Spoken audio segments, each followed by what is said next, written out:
Hello, it's Mark again. Just thought I'd come up and give you a quick tour around our polytunnel, just see how everything's doing. There's not too much happening yet, but it's the seed sowing season, so let's go and have a look and see what Sharon's been up to.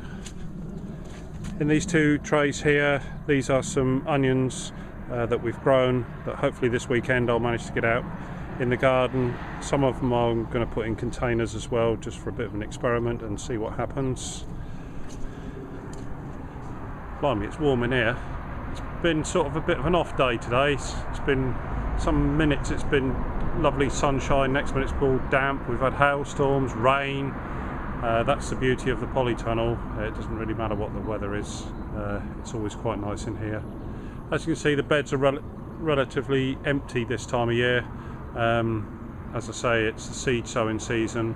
We've got quite a few plants coming on, and over the next few months we'll be planting them out, and hopefully once again this year we will be self-sufficient in fruit and vegetables.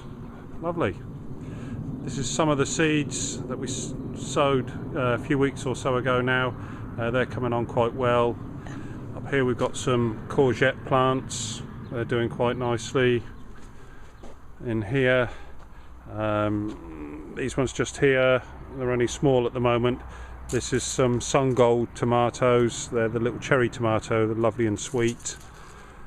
At the back there are some more tomatoes, but they're one called Furline. Furline is a really good tomato for growing outdoors, and it's also very blight resistant.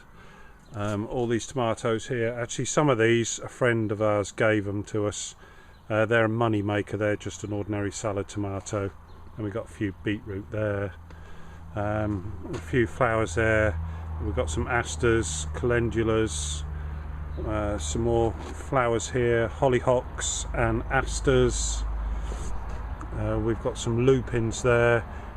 Quite a lot of these flower plants we're actually going to sell. They're not all going in our garden or pots, and some of them with being sold, they help pay for the seed, and so gives us, really speaking, free fruit and veg. These are some arum lilies that Sharon sowed from seed a couple of years ago actually. Last year we thought we'd lost them all to the frost, but in actual fact they all came up again, very nicely, so quite chuffed at that. In this bed here we've got some garlic. It looks a bit spindly at the moment, but it will fill out a bit. And in this bed we have some early potatoes.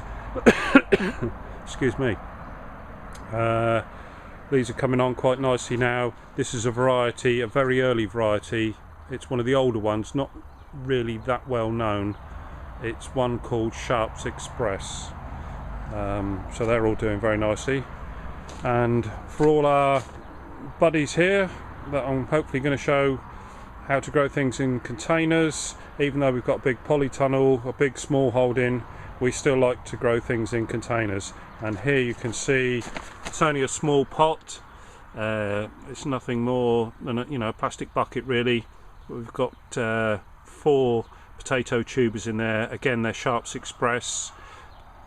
It's not going to feed the 5,000, but I'm sure once we tip that bucket out in a few months time, Sharon and I will have 2 or 3 meals from it, and it's just the sheer enjoyment of doing it really. To me it's not all about cost and growing everything cheaply and all that. I just get a real pleasure for doing it, and the thought of getting anything for free in my eye is fantastic. Some more there just coming through. As the tops come through the soil, let them go through a bit, and then we just keep topping it up, and hopefully we should get a good crop. A few flowers there. They're all destined for containers and pots later on in the year, and that's pretty much it really. Up at the very top, those bigger bushes that you can see are my blueberry bushes. They're going to go outside shortly. I've kept them in this year. Last year they were outside all year round. I've kept them in this year, and they seem to have produced a lot more flowers. Down here we've got some strawberry plants, which as you can see are now producing nice flowers because we've brought them into the warm, and there's a lot more flowers there. So hopefully strawberries and cream, strawberries and ice cream, not too long to wait for that. But anyway, that's a quick look around the Polytunnel. Hope you enjoyed that, and this is Marky Boy signing off, and I hope I speak to you real soon. Bye for now.